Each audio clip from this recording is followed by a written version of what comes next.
Buenos días, casi tardes ya. Encantada de conoceros, de estar aquí en el Colegio Villalcor.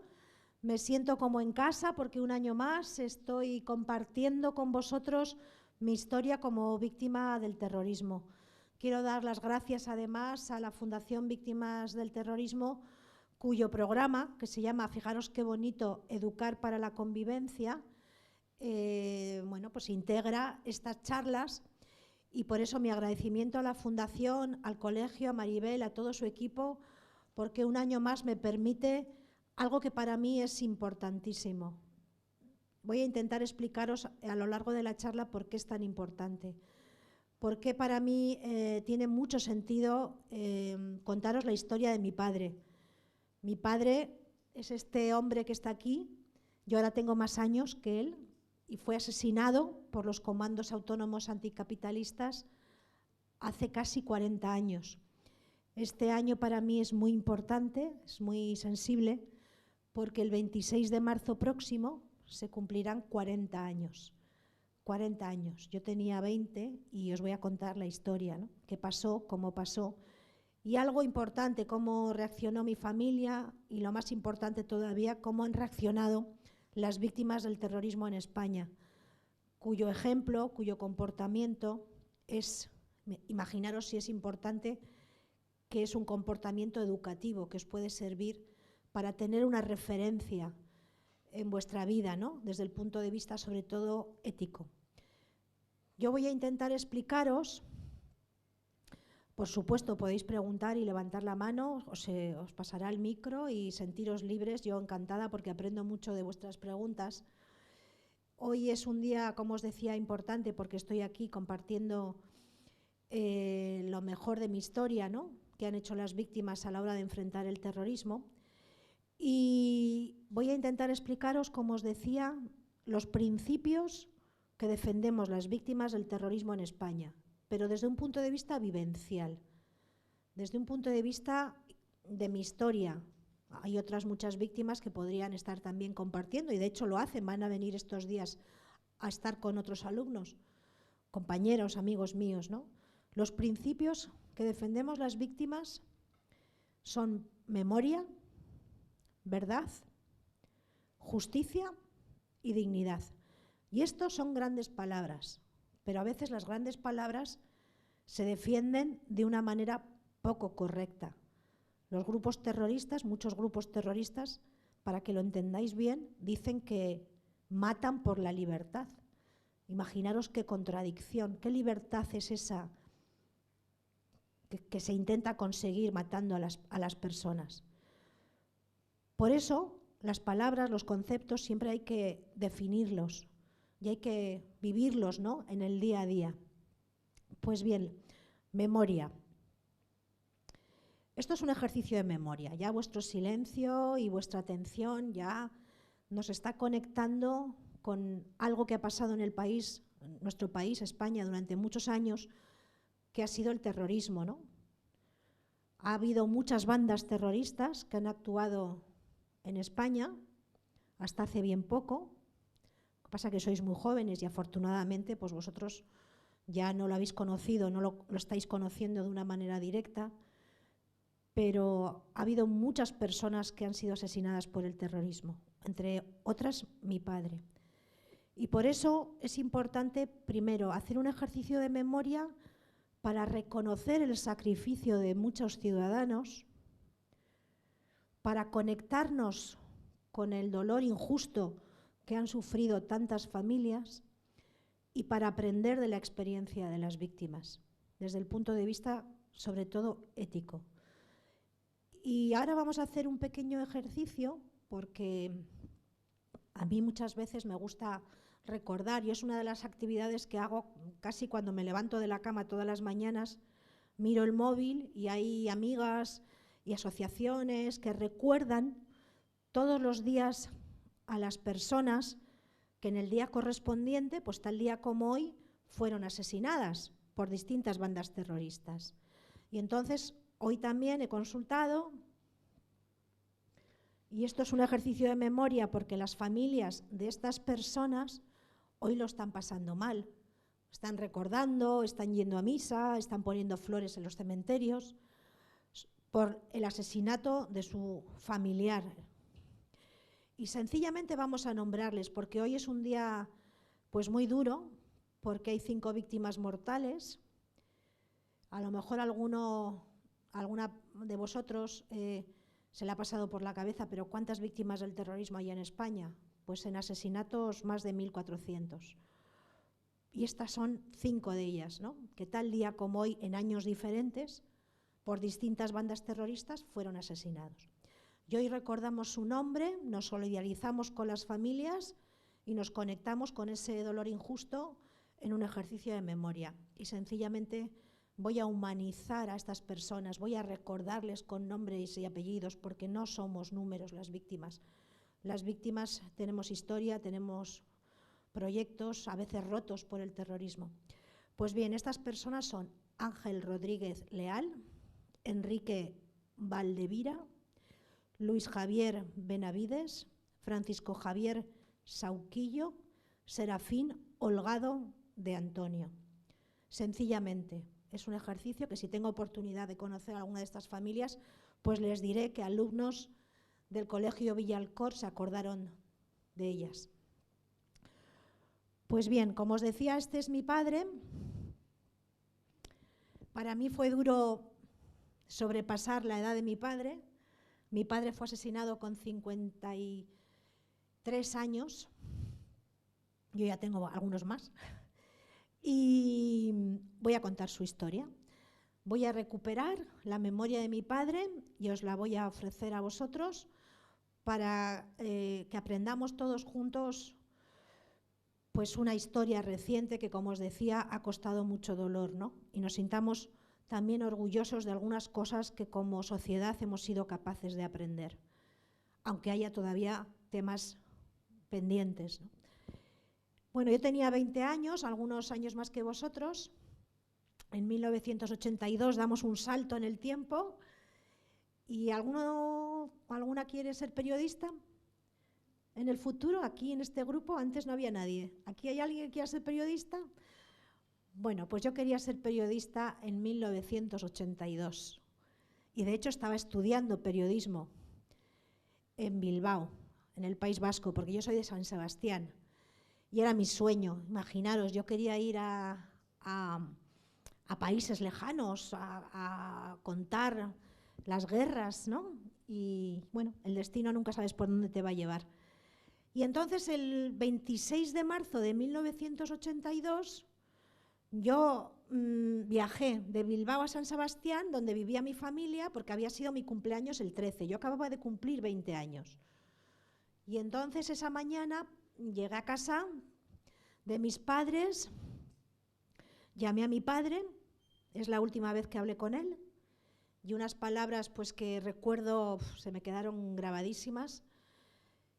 Le dije, papá, ya estoy aquí, luego cuando vengas a comer hablamos de cómo vamos a celebrar con la familia mi cumpleaños, y como anécdota os diré que le pregunté, bueno, papá, tráeme un vale, ¿tienes vales de descuento? Porque mi padre era director de Telefónica en Guipúzcoa, ¿vale?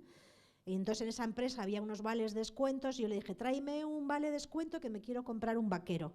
Algo muy típico, ¿no? Y mi padre también me contestó algo muy típico que seguro que vuestros padres o vuestras madres os han dicho alguna vez. Tú como siempre pidiendo, hija. ¿A que sí? Alguien, ¿no? Y nada, un beso y nos vemos luego.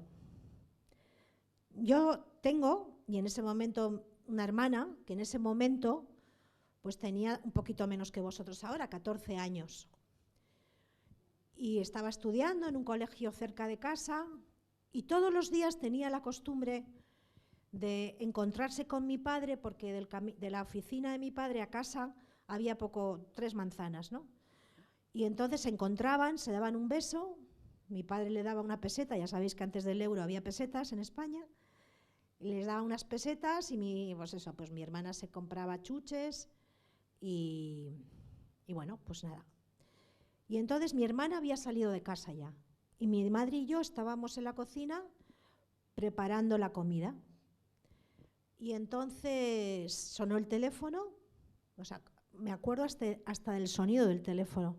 Imaginaros, ¿no? Una característica del terrorismo, cómo se te queda grabado, es lo que se considera un estrés. Hay momentos, situaciones relacionadas que se te quedan grabadas para siempre, ¿no?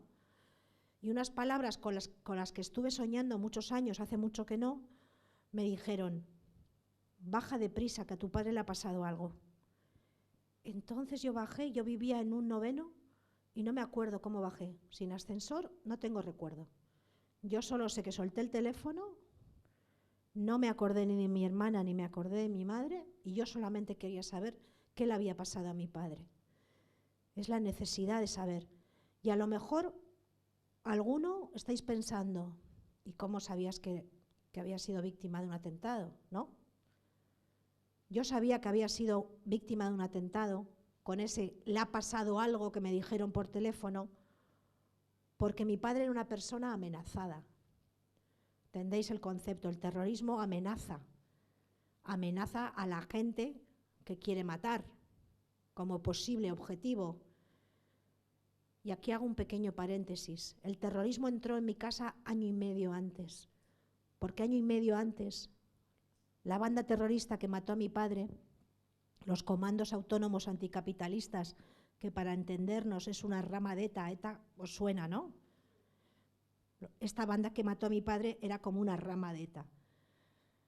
Pues en 23 de octubre de 1980, el jefe de mi padre, íbamos a nombrar, íbamos a humanizar, íbamos a recordar, Juan Manuel García Cordero, casado con 7 hijos, fue secuestrado por los terroristas, llevado a un monte de San Sebastián, atado a un árbol y asesinado a las horas.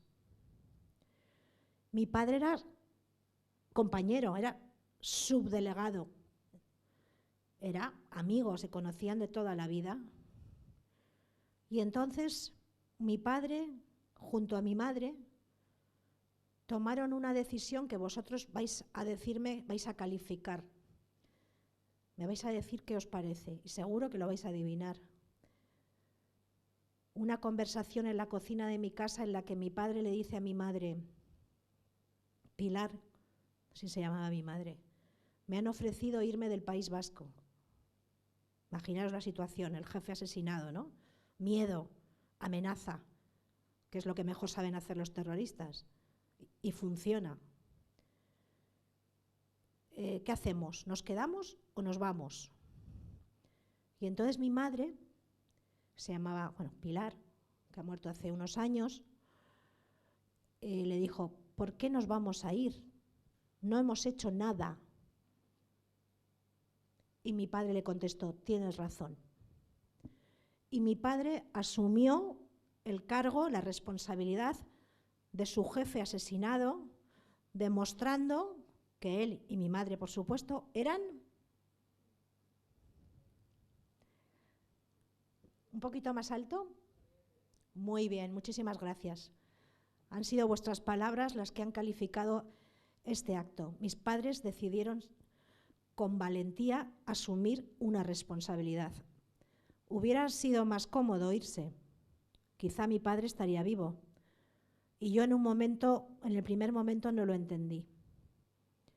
Yo hubiera preferido que nos fuéramos en ese momento, porque yo quería irnos a Zaragoza, donde había mucho ambiente universitario, donde íbamos a estar más tranquilos, donde había menos lío en las calles, porque tened en cuenta que, aunque os parezca increíble, ¿no?, porque es una realidad que ha vivido nuestro país, en el País Vasco los asesinatos en los 80 eran semanales. Había 5 bandas terroristas que actuaban. Fijaros que se llamó los años 80 la década de plomo. El grueso de las víctimas mortales se produjeron en aquellos años.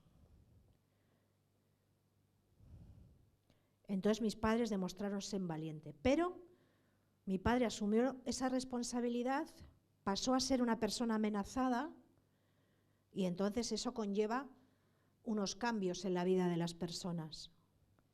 Cambiamos de domicilio para estar cerca de donde mi padre trabajaba, y a mi padre le pusieron escolta, ¿entendéis esto, no? 2 policías nacionales, 2 ángeles custodios, 2 personas que poniendo a riesgo su propia vida, protegían a mi padre. Como homenaje a los cuerpos y fuerzas de seguridad del Estado, a las policías que tanto sacrificio han tenido en esta lucha contra el terrorismo, me gustaría preguntaros si alguno de vosotros sois familiares, amigos, vecinos de algún policía, guardia civil, militar. En todos los grupos hay. Pues yo quiero agradeceros y sentirme muy cercana al esfuerzo de lo que representan vuestros familiares, porque en España el 60% de las víctimas mortales de ETA han sido guardias civiles, policías y militares. Y para mí es algo muy, muy cercano, porque mi padre fue asesinado con uno de sus escoltas. Pues bien, además no lo he nombrado todavía y es algo que debo hacer. El policía nacional que acompañaba a mi padre era un joven de 24 años, valiente también, que decidió ser escolta y proteger a las personas amenazadas, y que perdió su vida porque fue asesinado junto a mi padre. Pero os he dicho en algún momento, no sé si os habéis dado cuenta, que mi padre tenía dos escoltas, ¿no? Dos policías nacionales, pero el otro escolta, Rafa, afortunadamente ese día no estaba presente. El escolta llegaba a la oficina de mi padre, le acompañaba a mi padre, los escoltas, los dos normalmente, y le acompañaban hasta el domicilio, ¿no? Pero ese día Rafa se fue a hacer otras cosas, porque como el trayecto era corto, pues se organizaron así. Y si yo os pregunto si pensáis que Rafa es víctima del terrorismo, ¿pensáis quién piensa que es víctima del terrorismo? Muy bien, ¿quién piensa que no? Muy bien, pues todos tenéis razón. Esta es otra característica del terrorismo. Por eso los delitos de terrorismo son tan especiales. Primero, porque no todas las sociedades lo sufren. Rafa afortunadamente salvó la vida por no estar en ese momento. Había dos terroristas que sabían que podía aparecer mi padre con dos policías. Estaban preparados para matar a los tres. Y os hablo así porque ha habido un juicio. Esto es verdad judicial.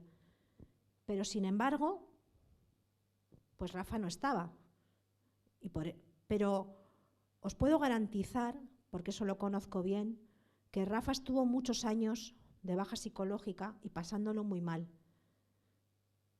¿Cómo pensáis que se sentía Rafa en esa situación? Muy bien, muy bien. ¿Cómo conectáis? ¿Lo entendéis, no? O sea, él no aparece en ninguna lista de muertos, ni de heridos, ni de amenazados. Bueno, sí, por ser policía, ¿no? Amenazado como todos los policías, los miles de policías. Pero él estuvo mucho tiempo con las secuelas de ese, porque él pensaba erróneamente, pero es humano pensar así, que de haber estado allí hubiera podido hacer algo. Y no hubiera podido hacer nada, porque había, como os decía, dos terroristas en mitad de la calle y otro en el coche esperando. Y os lanzo esta información y si sentís curiosidad, yo encantada de contestar. 2, 3 jóvenes casi de mi edad en ese momento, terroristas, que habían nacido en el País Vasco como yo, que ese día decidieron matar a mi padre y a sus escoltas, claro. ¿Qué quiero deciros con esto? Que fijaros, ¿no? Qué curioso, puede producir curiosidad, ¿no? O sorpresa. El terrorismo, bueno, pues se ha generado entre muchos jóvenes a los que se les han metido ideas fanáticas en la cabeza y que han decidido eliminar a otras personas a las que han considerado enemigos. ¿Por qué? A lo mejor habéis pensado, ¿por qué consideraban enemigo a tu padre, no? Estos terroristas, como otros grupos terroristas, ha habido más, querían eliminar a todo lo que tuviera que ver con España. Y mi padre, creo que eso os lo he dicho, trabajaba en Telefónica España, ¿entendéis? Mi padre representaba al Estado español, a España, en un interés empresarial de Telefónica, de una empresa, y los terroristas querían acabar con todo lo que tuviera que ver con ello. ¿Entendéis esto, no? Por eso mi padre era víctima potencial. Y esto es importante, porque todas las ideas, las buenas, las malas y las regulares, se gestan en el interior de la cabeza, lógicamente, ¿no? En la forma de entender. Y fijaros que en un territorio muy pequeño como es el País Vasco, en una época, pues una época difícil, ¿no? Que salíamos de la dictadura, construíamos la democracia que disfrutamos con todos los problemas, ¿no? El Estado de Derecho que vosotros y yo y todo el mundo disfruta, viene de una etapa en la que ese Estado democrático que se estaba creando tuvo muchos enemigos, muchas amenazas, y el terrorismo fundamentalmente.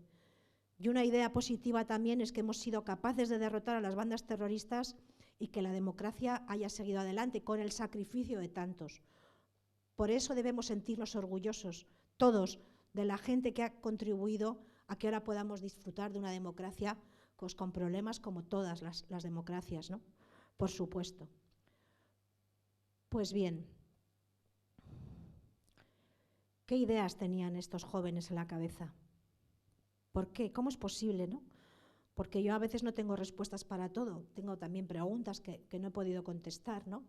¿Qué ideas puede haber en la cabeza de una persona que se levanta, cumple una orden de un supuesto jefe terrorista? Bueno, y dice, a personas que no conocían a mi padre, que no sabía que era riojano, que se había casado con tantos años, que tenía 2 hijas, que le gustaba la jota. Es la deshumanización, ¿no? Es el entender que una persona es un objetivo, o sea, es cosificar al otro, ¿no? Es lo más tremendo que se puede hacer con otro ser humano, asesinarlo de esa manera, ¿no?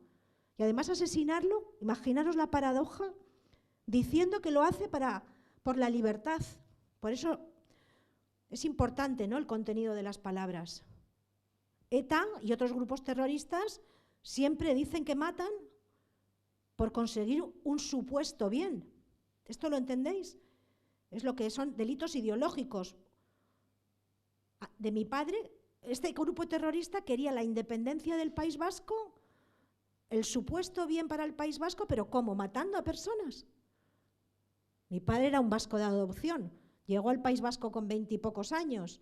Yo he nacido en el País Vasco. Es todo absurdo, pero existe esta mentalidad en el mundo de hoy, todavía también existe. Pues bien, creo que me he quedado en la llamada, ¿verdad? Yo recibo la llamada, bajo y me encuentro un charco de sangre. Yo no sé, yo no pienso en ese momento, como os decía, dónde está mi madre, dónde está mi hermana. Y lo único que quiero yo quería ver qué le había pasado a mi padre. Yo quería, pues eso, saber de él. Y entonces en los momentos duros siempre hay gente que te ayuda. A veces no somos capaces de verlos. Y os pasarán cosas, nada parecido a esto, por supuesto, pero siempre tendréis gente familiar, por supuesto, amigos, profesores que os van a echar una mano, siempre. Y en ese momento a mí, pues una vecina y un municipal, un policía municipal, me cogieron y me llevaron al hospital. Y yo también os puedo decir que recuerdo aquel camino como una especie de... Yo estaba en el centro del coche de atrás, puesta, y decía, bueno, pues yo pensaba, bueno, pues le cuidaremos, tendrá los mejores tratamientos. En ningún momento pensé que mi padre había muerto, que había sido asesinado. Porque yo ingenuamente pensé, pues si le han llevado a un hospital, pues será que está herido. No sé, no pensé más, ¿no? Porque yo quería, mi padre, que estuviera vivo, lógicamente. Y llegué al hospital y entonces otra idea que tenéis que valorar, ¿no?, otra información que tenéis que valorar mucho como ciudadanos españoles, poco tiempo ya seréis mayores de edad, es que ahora las víctimas están apoyadas, ahora hay protocolos de atención, ahora hay psicólogos, hay asistentes sociales, hay gente que se preocupa de las víctimas, porque hemos aprendido a fuerza de sufrimiento, ¿no?, como sociedad. Y tenemos las mejores leyes de protección de todo el mundo. Nos llaman de muchos sitios del mundo para que les expliquemos cómo son las leyes que protegen a las víctimas del terrorismo aquí en España. Pero en aquel momento no había. En los 80 todavía no había. Y entonces, aunque os parezca increíble, yo empecé a decir, soy la hija mayor de Enrique Cuesta, quiero ver a mi padre, quiero ver a mi padre, quiero ver a mi padre. ¿Dónde está mi padre? Entonces, claro, había como una especie de silencio ahí en los pasillos del hospital. Y entonces pasó algo que ahora sería impensable. Entonces hay que quedarse con la idea de que ahora esto es impensable, afortunadamente. Sacaron a mi padre en una camilla al pasillo y entonces yo pude comprobar que mi padre había sido asesinado, que estaba muerto. Y en ese preciso momento es cuando empieza mi segunda vida, cuando yo compruebo la segunda parte de mi vida, importante, cuando yo soy víctima del terrorismo porque han asesinado a mi padre, junto a mi familia, por supuesto, y todo cambia. Yo estoy llamando, pero había familiares míos que se estaban enterando por el telediario. Eso le ha pasado a muchas víctimas. Imaginaros el shock, ¿no? Que tú estás viendo el telediario y de repente pues tu vecino, tu compañero, tu familiar, pues ves que ha sido víctima de un atentado. Imaginaros el shock, ¿no? Mi hermana estaba en casa junto a mi madre esperando noticias y bueno, pues imaginaros también cómo tuvieron que ser esas horas, ¿no? Para ellas. Yo el siguiente recuerdo que tengo, antes de pasar por casa, de llegar a mi casa, imaginaos cómo es la cabeza, ¿no? Se te quedan algunas cosas, otras no.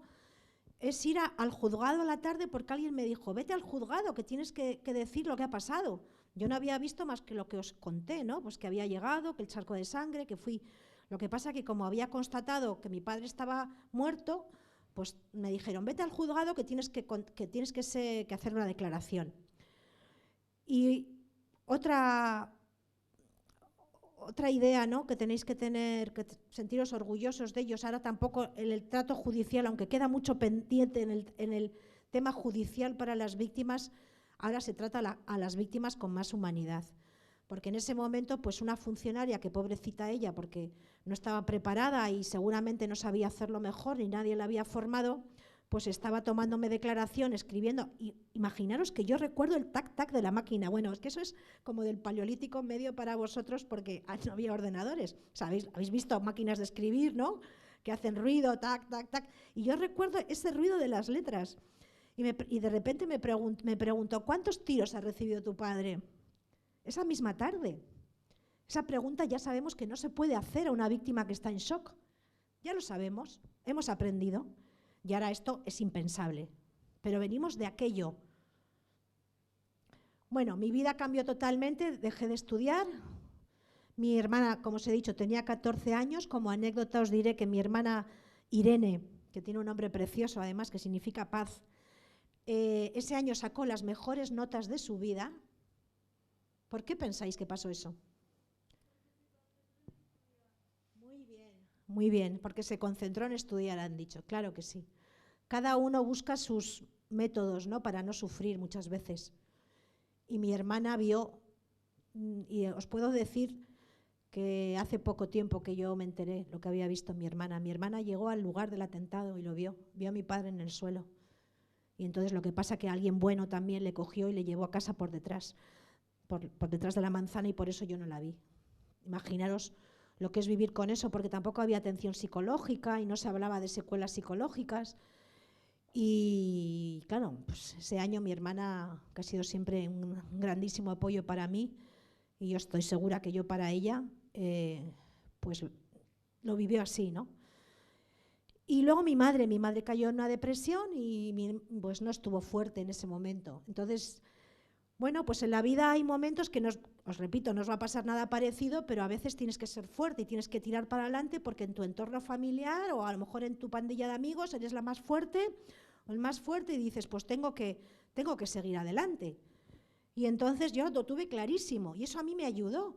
Imaginaros, aunque cambié de vida, mi padre asesinado, mi madre mal, pues a mí el hecho de tener que ser la más fuerte y tener que lograr cierta estabilidad en casa, y nos compramos un gato, os cuento como anécdota, y bueno, pues tener una cierta normalidad, pues a mí me ayudó, ¿no? Me ayudó a no tener tanto tiempo para pensar en cómo estaba yo. Os diré también así, ahora que no nos oye nadie, que yo tuve una pequeña crisis cuando tuve a mi hijo, que se llama como mi padre, Enrique, que ahora tiene 18 años. Porque claro, yo había podido gestionar más o menos mi dolor o la falta de mi padre haciendo cosas como esta, dando charlas, ¿no? Construyendo una manera de hacer memoria con el recuerdo de mi padre, ¿no? Para que os sirva para entender más a las víctimas del terrorismo. Y tuve una pequeña crisis, como os decía, porque claro, ¿cómo explicaba yo la falta del abuelo a mi hijo, ¿no? Entonces ahí, pues bueno, esto quiere decir que nunca terminas, las cosas importantes de la vida nunca terminas de tenerlas agarradas del todo, ¿no? Sino que luego vas cubriendo etapas y poco a poco. Y entonces empecé a trabajar en Telefónica al mes exacto, porque la situación económica, pues no era clara. Me ofrecieron trabajar en Telefónica, dejé mis estudios y me puse a vivir con mi familia. Y también quiero deciros una idea importante, para que veáis un poco, entendáis, aunque esto es un resumen, muy resumen de una historia, cómo se comportó el entorno, ¿no? Por supuesto, los familiares bien, los amigos íntimos bien, los amigos de mi padre bien, pero si yo os digo que las víctimas del terrorismo, para parte de la sociedad, el terrorismo nos hacía ser culpables de lo que nos había pasado, ¿alguien lo entiende?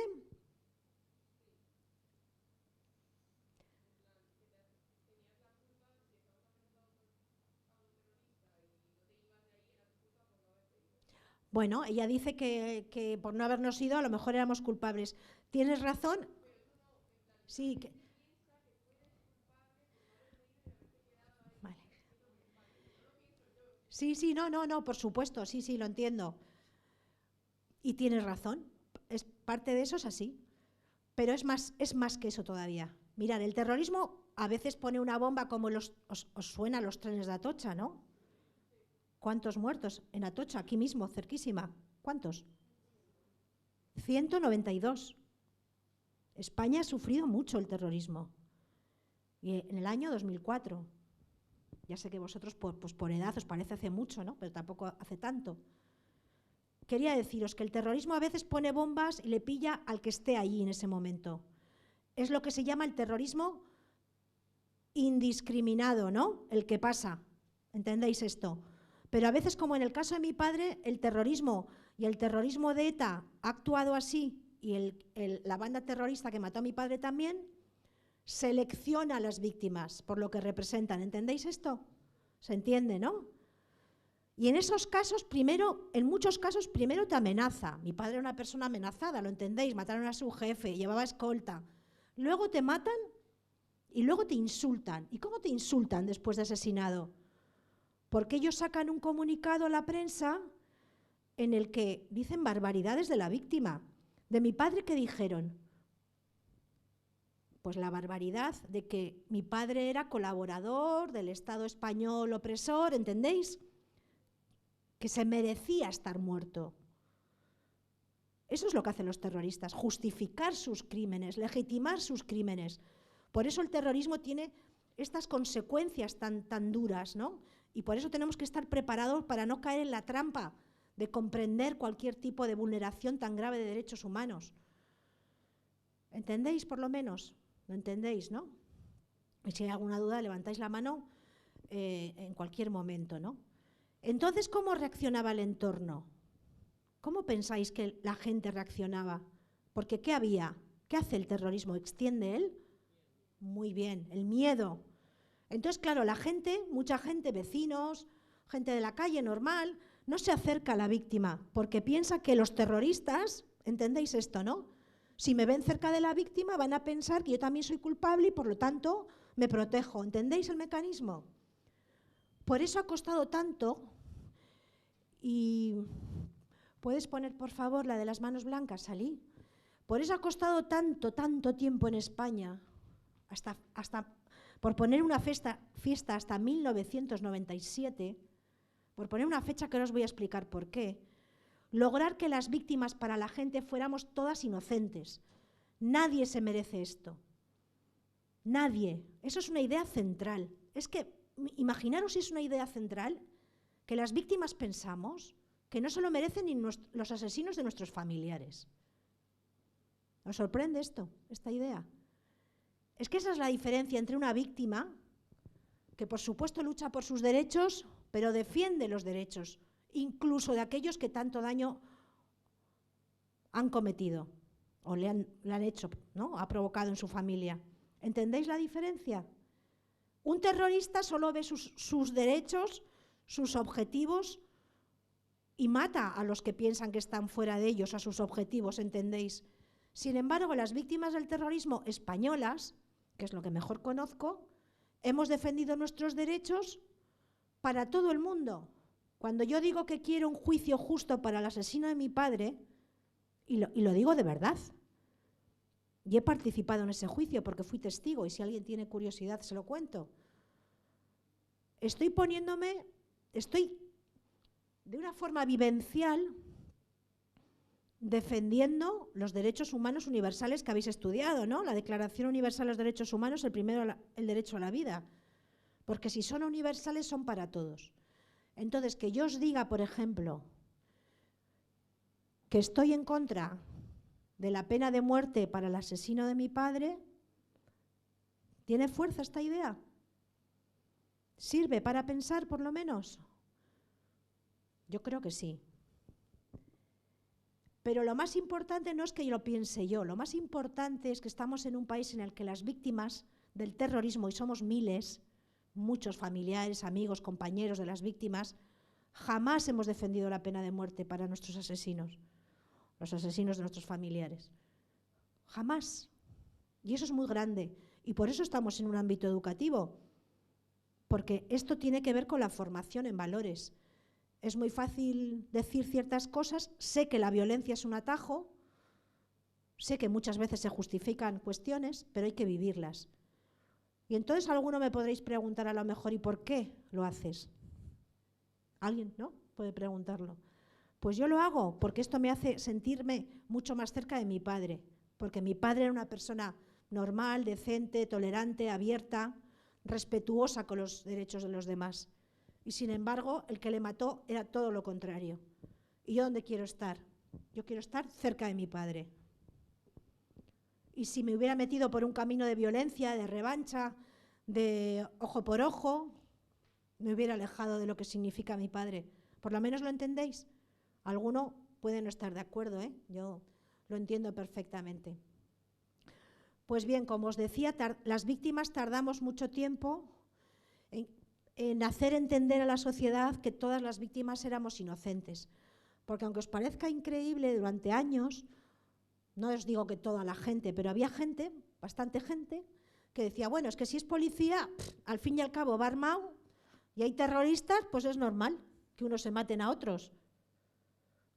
Y yo hacía un pequeño truco en algunas charlas cuando todavía ETA mataba, porque yo llevo dando estas charlas muchos años, y llegaba a una clase, y es un pequeño truquito, y les decía, vengo un poco impresionada, porque he leído en el periódico que ETA va a matar a policías y a dentistas. Y la gente reaccionaba y me decían, ¿a dentistas? ¿Entendéis el truquito?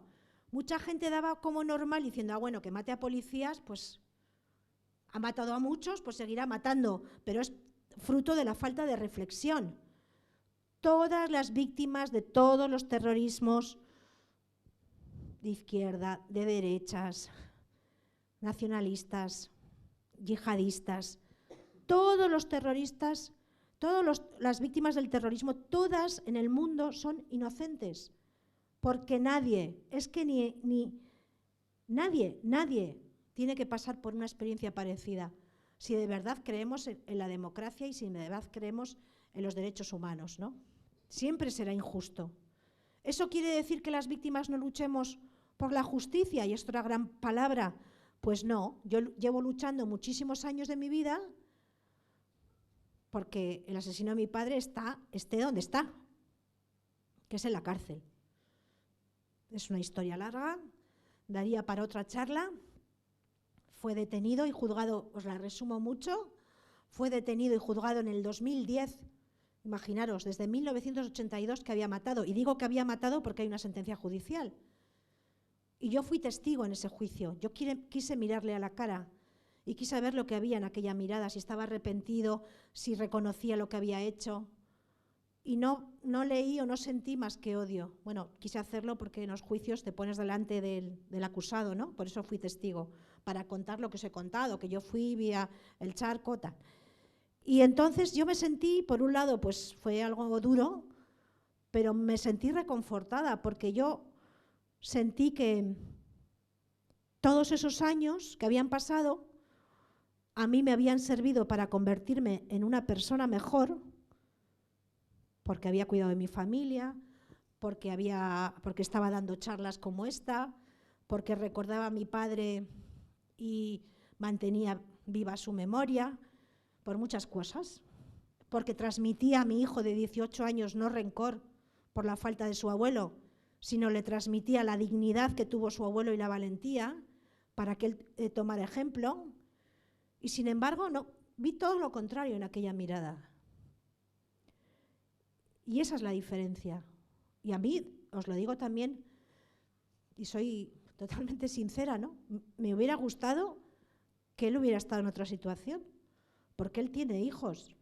¿Qué les cuenta? ¿No? Justifica lo que pasó, porque él siempre se ha reconocido inocente, pero bueno, hay un juicio, hay una sentencia, y puedo decirlo así, ¿no? La sentencia reconoció que mató a mi padre Enrique y al escolta Antonio. Y como os decía, llegamos a 1997 y este es Miguel Ángel Blanco. ¿A alguien le suena quién es Miguel Ángel Blanco? Ah, muy bien, qué ilusión. ¿Quién? ¿Qué podríais decir de él? Sí, ¿le podéis pasar?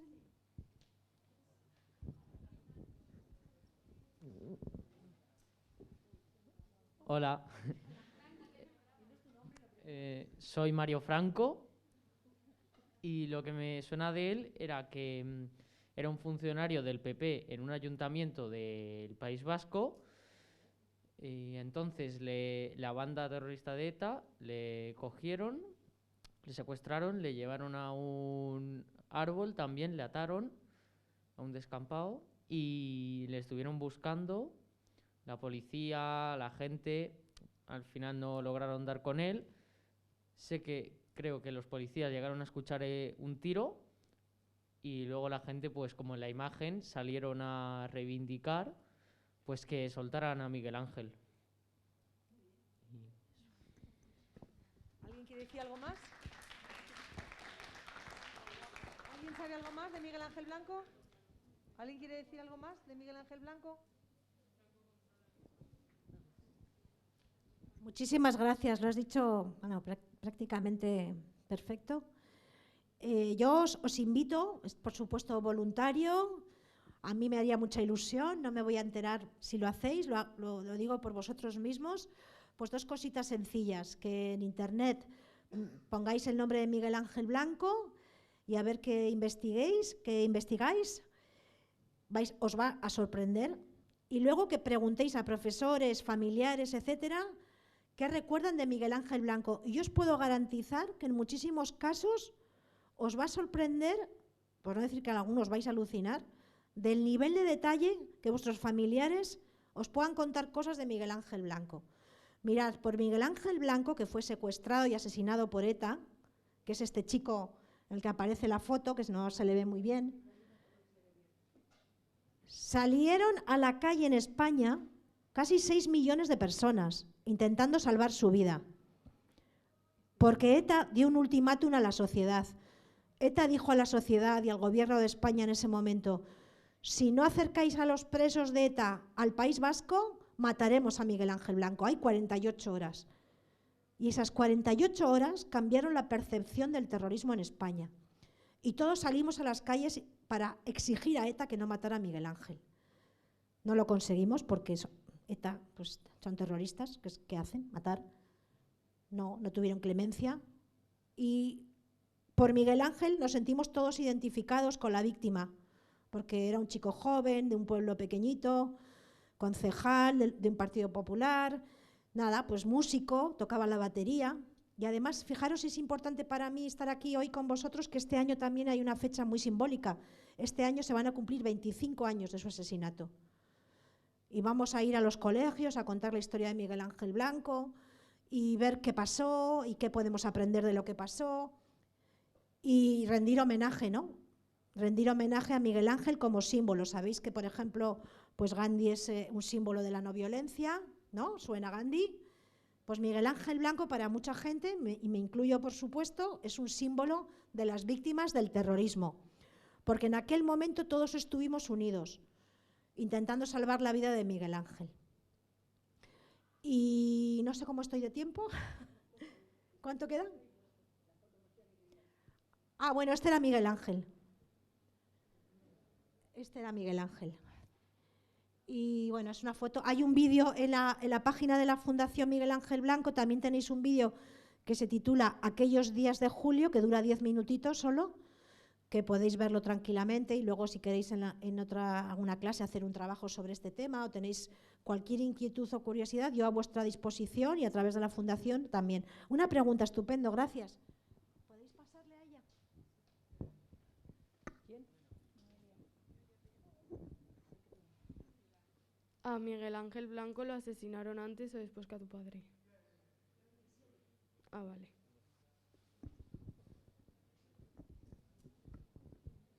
Sí, te agradezco mucho la pregunta porque a lo mejor como voy un poquito rápido no ha quedado claro. A mi padre le asesinan en el 82 y a Miguel Ángel en el 97. En la década de plomo de los 80, donde se mataba semanalmente, las víctimas estábamos solas. Imaginaros, en el 97, 6 millones de españoles salen a la calle por una víctima. Imaginaros la evolución que hubo, ¿no?, en la sociedad española, de aumento de la conciencia ciudadana. ¿Vale? ¿Alguna pregunta o comentario? Que sería muy interesante, seguro. ¿Alguien quiere decir algo? Sí, gracias, gracias.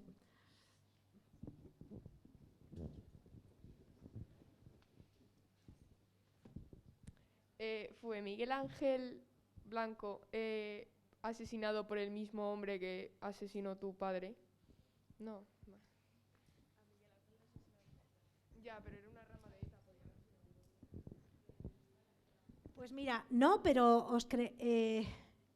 para que veáis lo que es la vida y el destino, yo trabajo en la Fundación Miguel Ángel Blanco, por lo tanto conozco también, fui al juicio de los asesinos de Miguel Ángel Blanco, y los dos terroristas, el asesino de mi padre y el asesino de Miguel Ángel Blanco, vinieron juntos en el avión de Francia a España para ser encarcelados.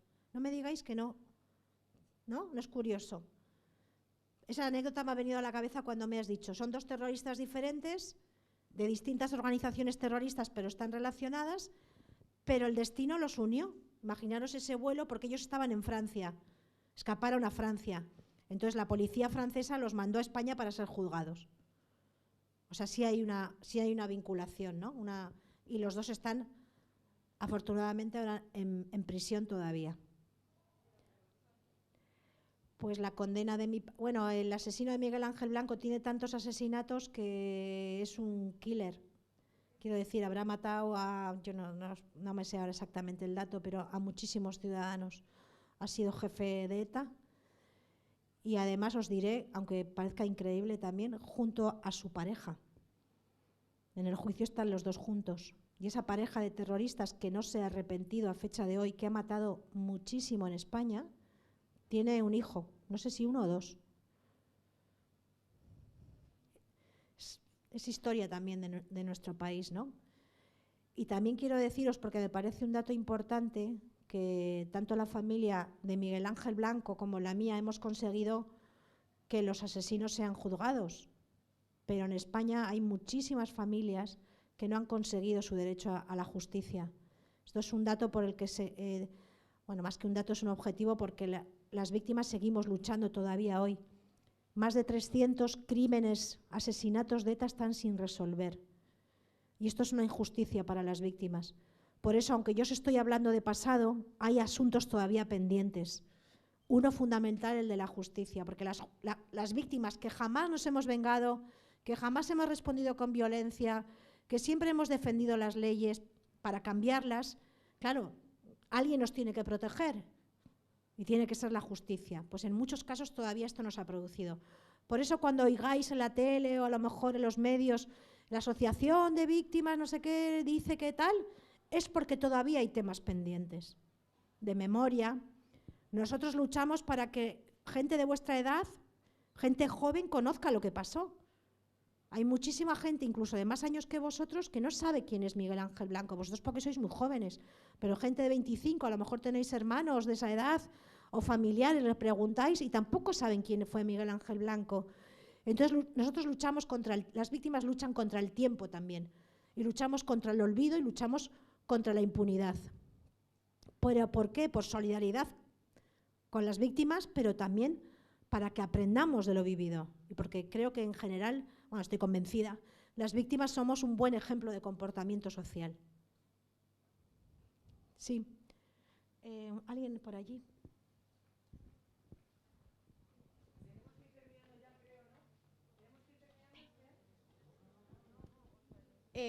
¿Cuántos años le han caído al asesino de tu padre?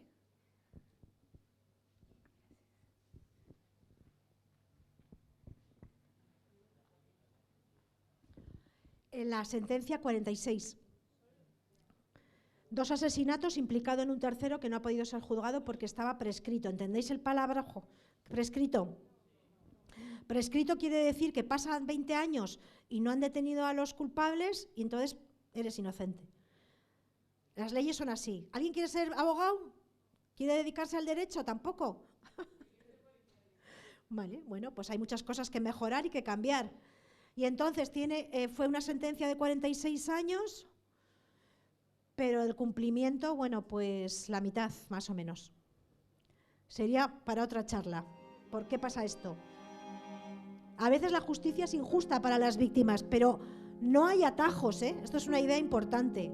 No hay atajos, es lo que tenemos. Y si no nos gusta, lo cambiamos respetando el sistema, porque hay cauces, ¿vale?